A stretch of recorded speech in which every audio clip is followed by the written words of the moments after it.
Hey everyone, welcome back to FPL Fran. Today's video is going to be the Game Week 34 cheat sheet. If you've never watched the cheat sheet series before, it's effectively a series where I tier all the assets in FPL depending on position and depending on price, looking at how efficient the players are in the short term and the medium term. Obviously, we only have a few game weeks left in FPL, and so we don't really have a long term now, so it's all about maximizing your transfers.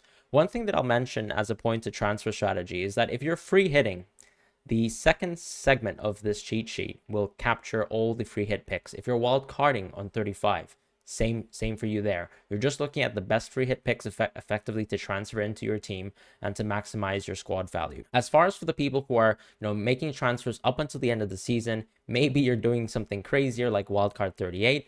The reality, of course, is the main segment of the cheat sheet, which is going to be starting from this segment of the video, is going to be very useful for you because I think right now you're dealing with two stylistic and strategic choices.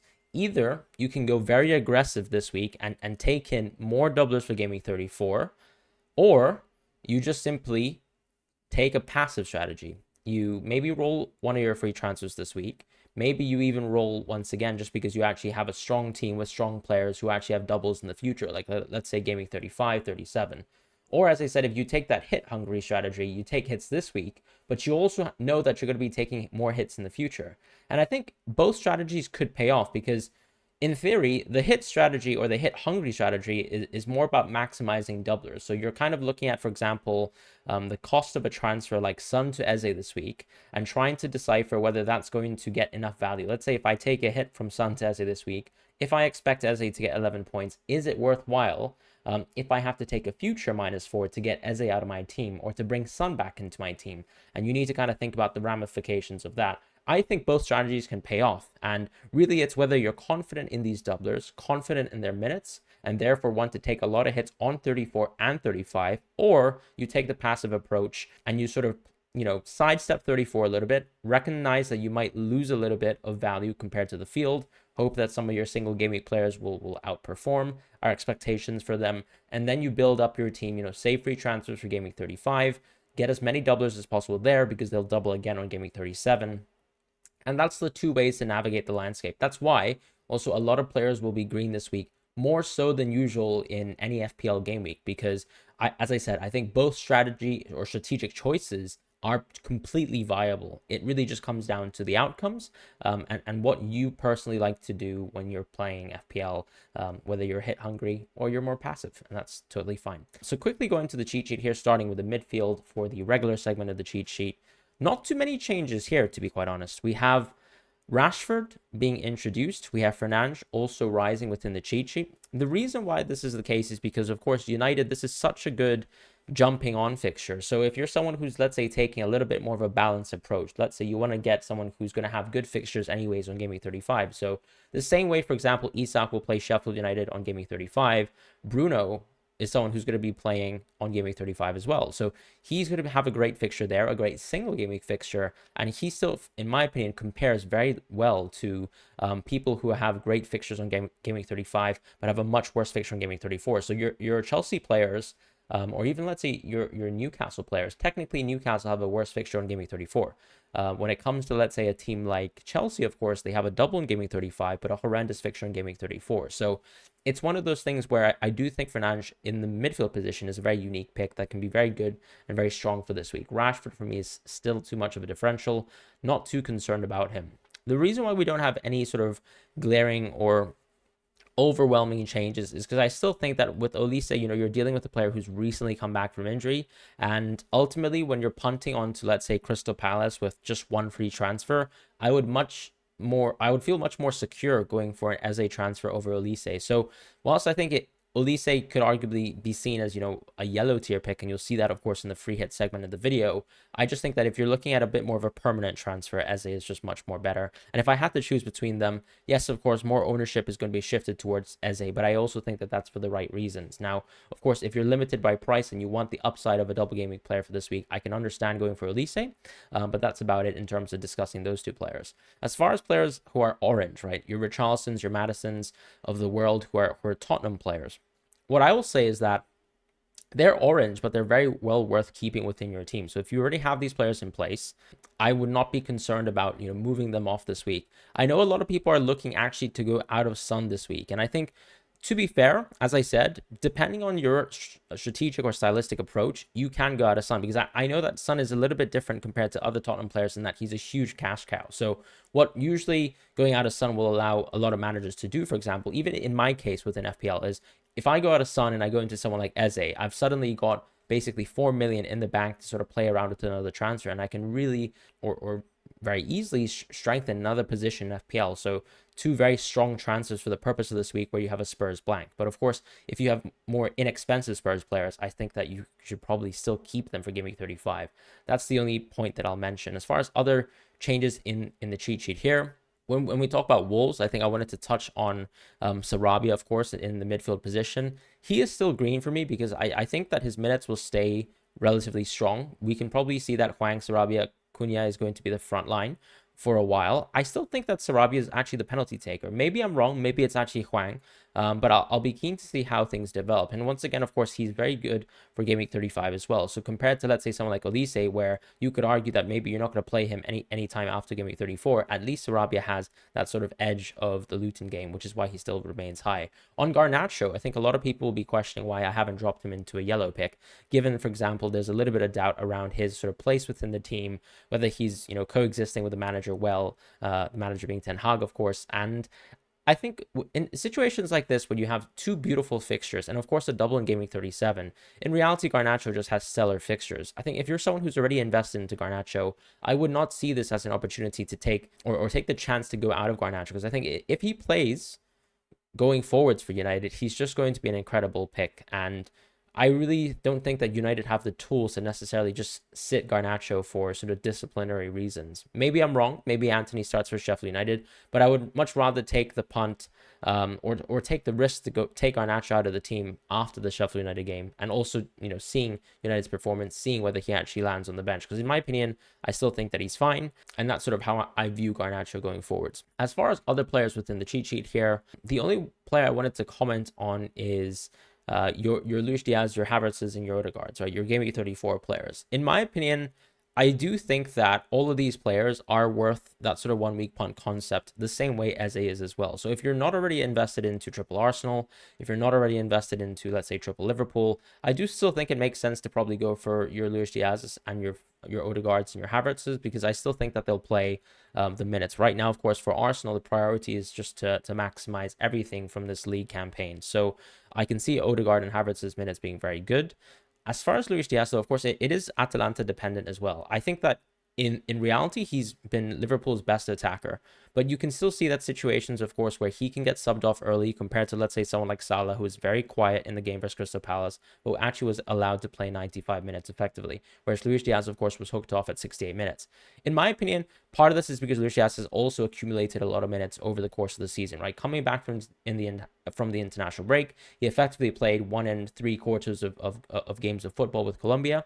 Coming back, of course, he's really barely missed out any key minutes outside of getting rested for Atalanta. So, yes, of course, it makes sense that he had limited minutes versus Crystal Palace, but I don't view that as being the default going forwards. I think there's more impacts on the potential minutes of, let's say, Salah and Darwin within this double game week instead, but maybe I could be misreading it and you can have a different interpretation of that. But I still think that Luis Diaz is someone that I'd be very high on for the purposes of this game week.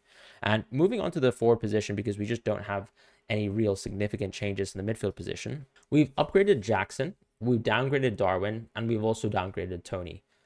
Part of the reason for doing this is with Darwin is I do think that we've stepped into the point in the season where, with Jota coming back, with Darwin not playing necessarily well, with Gakpo also playing decently well when he comes off the bench, I do think that Darwin's minutes are much more endangered than, let's say, Luis Diaz's. And then another point to mention, of course, is in the forward positions. I think you have much less ability to take risky punts with someone like Darwin. Now, of course, if you're already invested into Darwin, I would see out this double.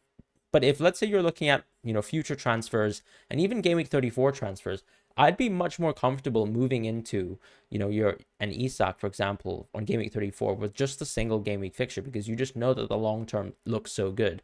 We did hear news, of course, that Callum Wilson is back in training. We could see it as well, I think, in videos.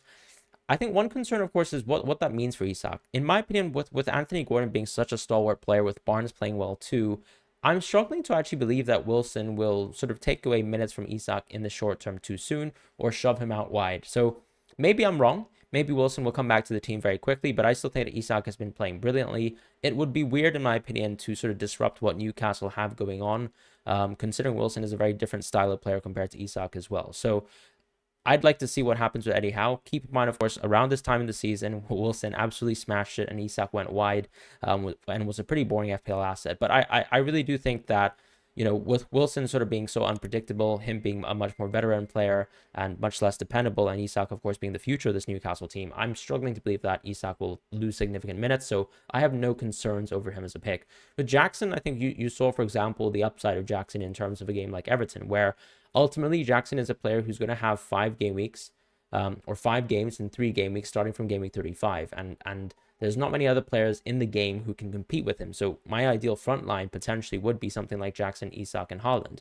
With Haaland, though, we also have to put an asterisk around him, because the unfortunate news with Haaland, I suppose, is that he seemingly limped off the Real Madrid game. But I think I watched the Real Madrid game. I don't think that he was necessarily, injured per se. Maybe it's the case that actually the injury that he suffered around December is actually hampering him for the course of the season. But I won't make such an outlandish claim to say Haaland is injured. I'm recording obviously without the full sort of information. Of course, Man City will also play within the FA Cup too, so that's going to give us more information.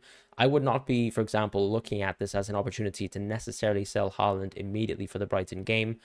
If I was a manager who owned Haaland, I'd probably keep him right now. But of course, if you're wildcarding at 35, you're in a different scenario. You're probably more incentivized to sell Haaland now than ever before. As far as, let's say, your Matetas and your Cunhas, I still think that they're the 2 best forwards for this double game week. And that's alongside Solanke, right? Solanke for me is the best. But of course, in terms of the budget tier, counting your Semenyos, your Munizes, your Woods, Mateta and Cunha are the most interesting. I think Mateta is actually a little bit ahead of the curve in terms of Cunha, in terms of the double game week, given that the 2 home fixtures are much better when it comes to the quality of the defensive opponents. However, one thing that's nice about Cunha is that sort of Sarabia effect, where you get to have a Luton at home fixture right after this. So, in terms of the permanence within your team, Cunha is a little bit more interesting. So that is just a point to be made in terms of how strong he could be as a pick. And of course, if you think he's a penalty taker as well, that makes him even better as an asset. But I'm assuming that both Mateta and Cunha are not the penalty takers of the team. I think Eze and Sarabia are. If you think that they're penalty takers, I think it sort of even pushes you further to, let's say, even make more aggressive moves. Like, let's say, Haaland to Mateta, Haaland to Cunha, if you really want to. Is it worth the -4? In my opinion, it's not. But that's just another point in terms of, how risk averse you are and maybe risk seeking you are when it comes to hits in FPL and so on and so forth. Other changes, of course, with Tony has to drop. Yes, of course, I think he's going to probably play for this Luton fixture, but Thomas Frank did not really give us great information around Tony last week before the match versus Sheffield United at home. We could have had information from Tony, and that would have been valuable. So I'm sort of in that camp where I'm no longer really trusting Thomas Frank. I guess we'll have to put him in that sort of fraud category right now in terms of managers. Just kidding, of course, but I still think there are concerns over Tony. Brentford actually look like a team on the up, though, however. But when you see, for example, Tony amongst the sea of top players here outside of Højlund, really, the expected goal involvement is probably not good enough at this price point. And, Isak is just so unbelievably clear of Tony right now, unfortunately. As far as the defenders moving on over there, we have some changes here, and Mitchell has been added. Part of this is because, watching Crystal Palace for a few weeks now, looking at the underlying stats under Glasner specifically, you can see that Mitchell is basically a left midfielder. And that's actually really improved his expected goal involvement per 90. Now, when you look at his expected goal involvement per 90 over the course of the season, it's pretty average. But I think the reality is, this is one of those chances where I'm not saying this is Ait Nouri front 3 levels of sort of increase in expectations as an attacking player. But Mitchell, definitely with 2 great fixtures here, with very enhanced assist threat, where you can see in the most recent games, the last 5-6 games with Mitchell, his expected assists have definitely flown up. Whereas with Munoz, obviously, he's been a little bit more of a newcomer to the side, and his expected goals, his shots per game, have definitely also ticked up under Glasner. He's not necessarily a right mid per se, but he does play high and wide, and both fullbacks really do. So I think they're both interesting for different reasons. Mitchell more of an assist threat, Munoz more of a goal threat. So, take the punt in the direction that you want to. Munoz, as I said, is a little bit more interesting if you're just seeking that sort of amazing haul in FPL, which is just a defender scoring a goal. Burn for me is still a top tier asset. And I've also given upgrades to Dalot and Schär. So this is the first time, once again, in the cheat sheet where you're seeing this many players in the green categories. Because once again, I think you can either take a measured approach. A measured approach might even be going for a United player this week. Because Dalot actually, when we talk about defenses, a Sheffield United game is just amazing. Second of all, though, he's a very balanced player in terms of how good he is in the short term. So you've got Sheffield United in the distance, Burnley in the distance, a double in Game Week 37. I can't really say that other players within the game necessarily have such a sweet run compared to United over the next 4. And for that reason, of course, Dalot, in my opinion, deserves to rise more so than, let's say, his peers like a Bruno or even a Rashford, because they're much more expensive to sort of access within a traditional FPL team, given their sort of pricing. With Tarkowski, I've also given him a drop. Part of that isn't just, overreacting to the Chelsea 6-0 deficit, or the defeat rather, but the Branthwaite injury to me is quite significant. I do really think that Michael Keane is a huge step below Branthwaite, and I do think that that's going to have a huge impact on, let's say, Everton for the rest of the season, as long as Branthwaite is out. So I'm not so keen on, let's say, Tarkowski being the defender of choice for this week in Game Week 34.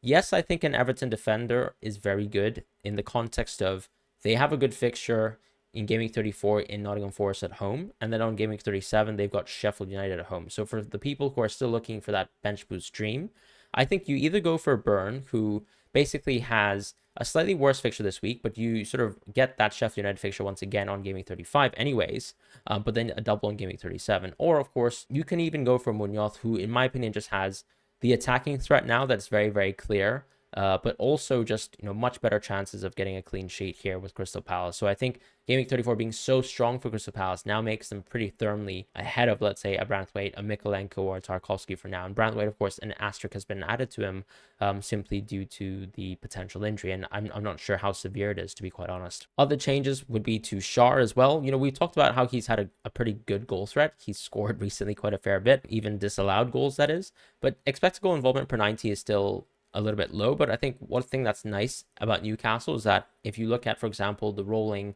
6 to 8 last few fixtures for Newcastle, the defensive has definitely rectified itself a little bit more. So compared to, for example, when we were at the absolute peak of how bad is this Newcastle team going to get with that Liverpool fixture, for example, if you guys recall that, they look a lot much more crisper on defense, and that's despite all the amount of defensive injuries that they've shackled up. So I still think, of course, given that the run of games that they have towards the end of the season, there's nothing really to say a Newcastle defensive transfer is going to be a bad idea. Is Schär someone that I'd be super confident in if, let's say, Trippier is back? No, I'd say actually on the contrary, maybe if Trippier comes back, if we're to think about, let's say, things like bonus share, goal threat, assist threat, that sort of swaying things, I do think that Schär probably actually falls a little bit lower within the pecking order. So that is also sort of within my thoughts right now. I still don't know exactly what the situation was with Trippier.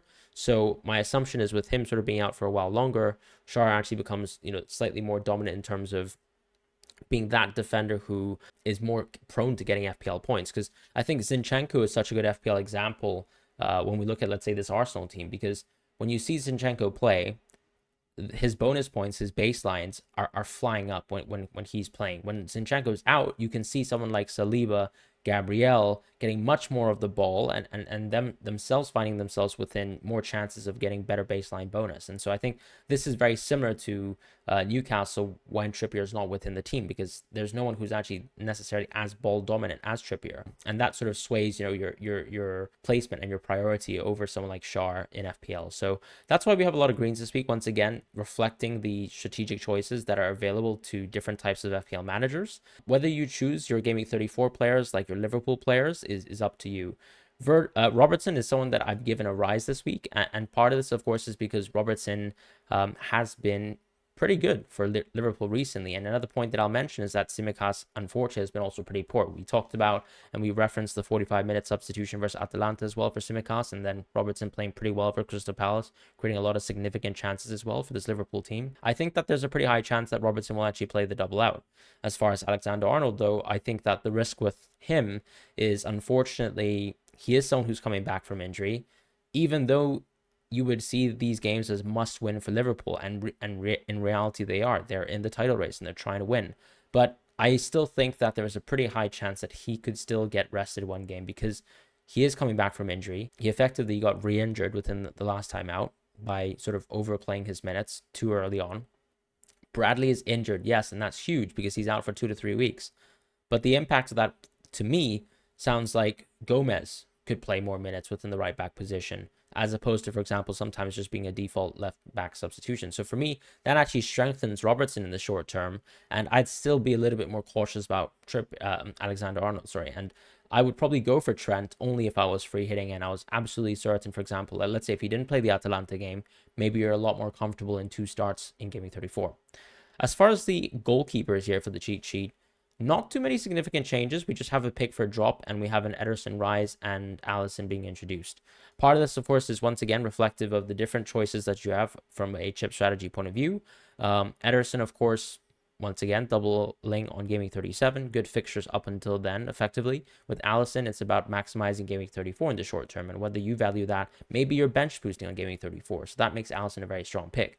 As far as Pickford, though, once again, in my opinion, maybe I have a small little hatred for Michael Keane. But that Michael Keane tax is seeping in, and Pickford unfortunately falls for the purposes of this week in FPL. Going on to the free hit segment of this cheat sheet now, finally, we have the main change here that is going to be, looking at your differential picks like Brereton Diaz.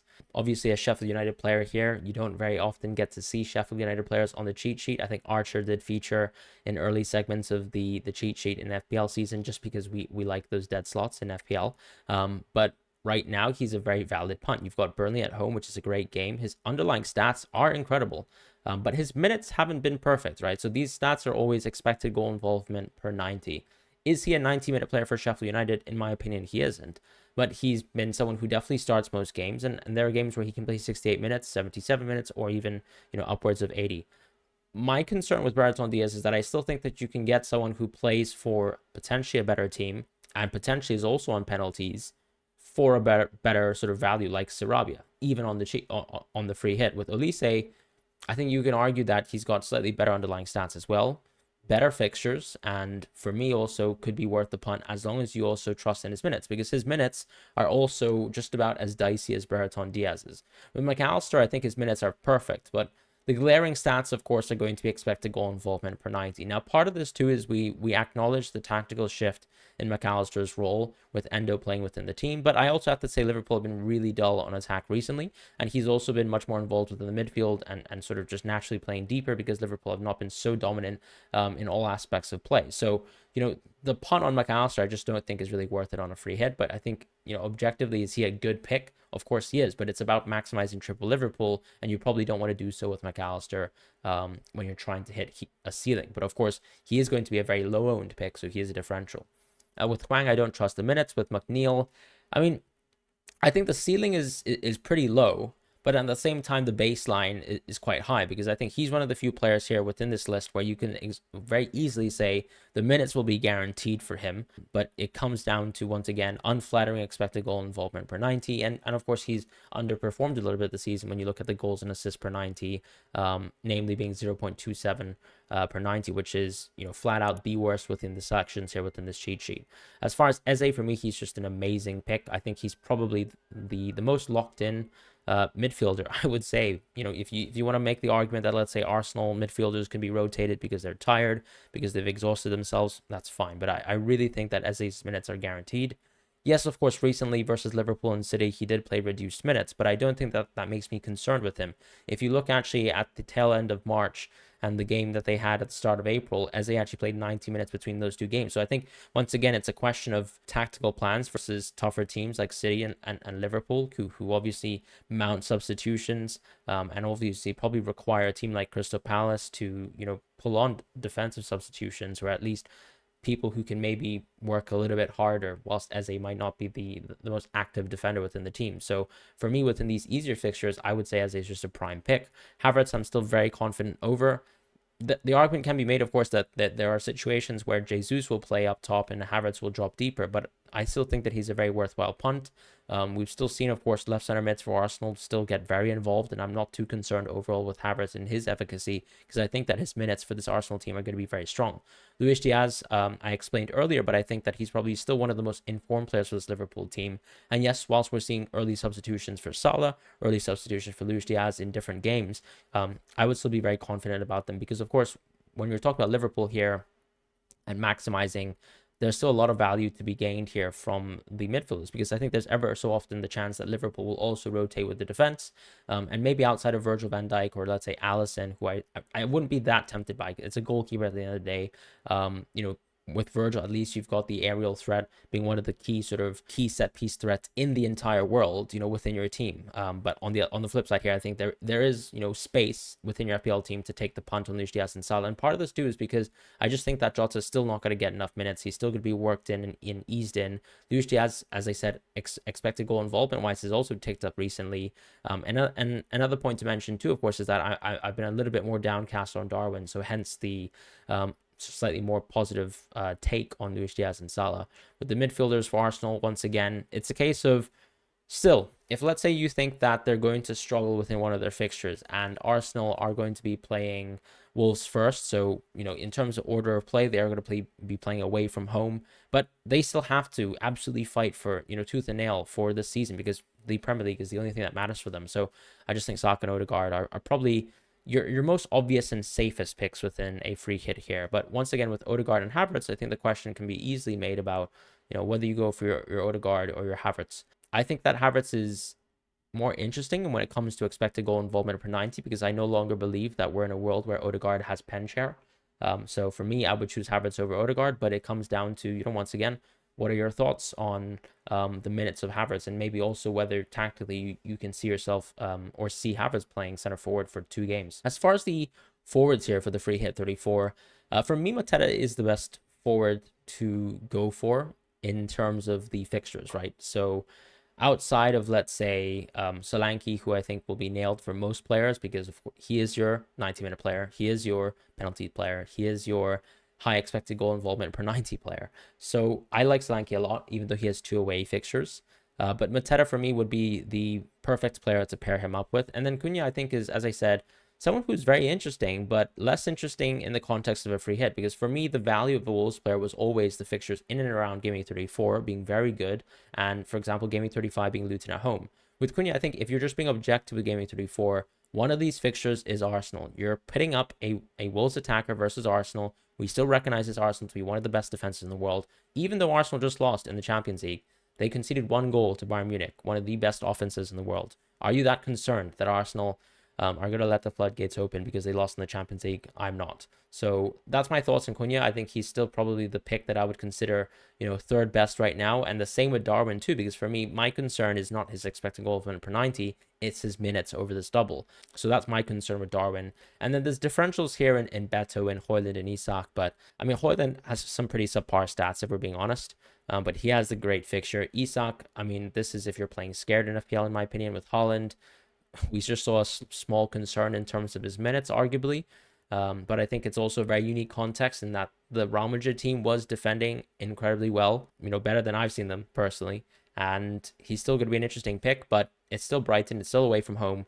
Am I that concerned about, not having Haaland on my free hit? Am I that concerned about Watkins? Maybe even Watkins, you can argue, could be one of the few green picks because fixture-wise, it's great. Underlying stats is great. He's at home. And he's also a 90-minute player. So he might be the only single game player that I would be concerned about. But, you're spoiled for choice here. Even McBurney, for example, I'd find to be an interesting pick because we know that he's on penalties. But his minutes are not guaranteed either. Moving towards the defense, though, the free hit, I think the core should still be maybe one Crystal Palace mid defender. And that's depending on how you're going about triple Crystal Palace. In my opinion, the core of a free hit, structurally speaking, is going to be triple Palace, triple Liverpool, and triple Arsenal. What you do with the next 2 spots is up to you. I think one of those spots is probably going to be Solanke, if I'm honest. If you want to take a more risk-seeking approach, I guess you can go away from Solanke and you can go for your Cunhas of the world. And of course, that probably leaves the goalkeeper position being the spot where you go outside of the 3 teams that I mentioned. So we can talk about that later. But I think in the context of how you build up to a triple Crystal Palace, the question, of course, needs to be asked about whether you go for, 1 Palace defender and then 2 Palace attackers, or maybe you go triple Palace attack. In my free hit video, I did suggest triple Palace attack, but I really think that the question mark is over that position of whether you go double Arsenal defense and therefore, let's say, triple Palace attack, or you make the decision to sort of reverse that on the head and go for, let's say, 2 Arsenal midfielders and then go for 2 Arsenal or 2 Crystal Palace attackers and then 1 Crystal Palace defender. So it's really up to you. I just think that there is not really a world where I would consider double Liverpool defense. I think they're away from home twice. Clean sheet odds are pretty subpar for Liverpool. The only reason why you'd go for Liverpool pick is because they have attacking threat. That's my personal opinion. Just because there are other great players here with good fixtures or, comparable fixtures that make me want to, not go for an Alisson right now. So, of course, it just comes down to your thoughts on that. For me, Munoz, as I said, is more of a goal threat compared to Mitchell, who is actually playing probably more advanced, in terms of default natural positions. But of course, he's not someone who's like overlapping per se. He has an assist threat as someone who's probably going to create chances through cutting in, crossing the ball in. Munoz is that overlapping threat. And I really think that the goal that he scored in the international friendly versus Spain is such a good example of what Munoz brings to the table. He defends very deep, but he also attacks a lot wide on the overlap. And he therefore also takes a lot more shots per game than Mitchell, even within the small sample size of the last 6 games, and therefore has higher expected goals per 90 as well. Whereas Mitchell, of course, has higher expected assists per 90. With Mykolenko, I'm just a little bit less confident about him and Tarkowski and Branthwaite. Branthwaite, of course, I think he might be injured.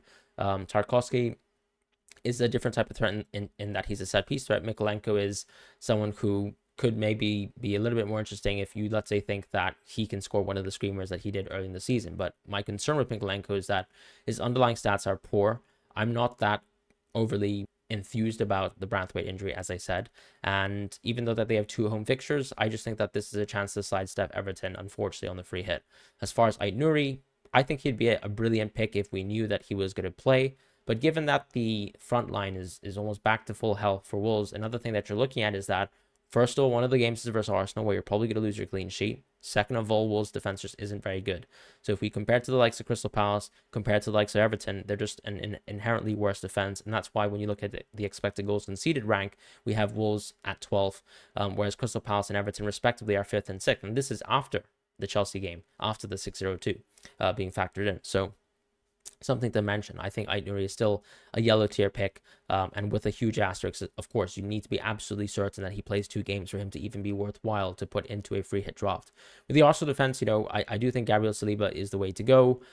White is also a fantastic pick to go for too.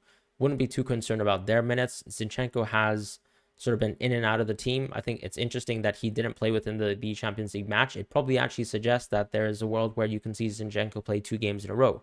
Although I'm reminded by the last time, I think when they played Chelsea, that he was a 45-minute substitution. So that's something to think about too. Chelsea have the right amount of threats, in my opinion, for Zinchenko to maybe not be involved within that game. And of course, if his position in the team is a little bit fragile, I just can't see him being worth the pick unless you really are going for a differential pick and still at the same time confident in that Arsenal defense. Because of course, with Zinchenko, the pros of Zinchenko are very obvious. He's insane for bonus creation. He's on the ball so much that he basically overwhelms Gabriel Saliba and White cumulatively, but it really just depends on whether he plays, and I can't guarantee that. With Dalot, just a single fixture, it just comes down to, do you think that Sheffield United is worth that punt always? And that's it.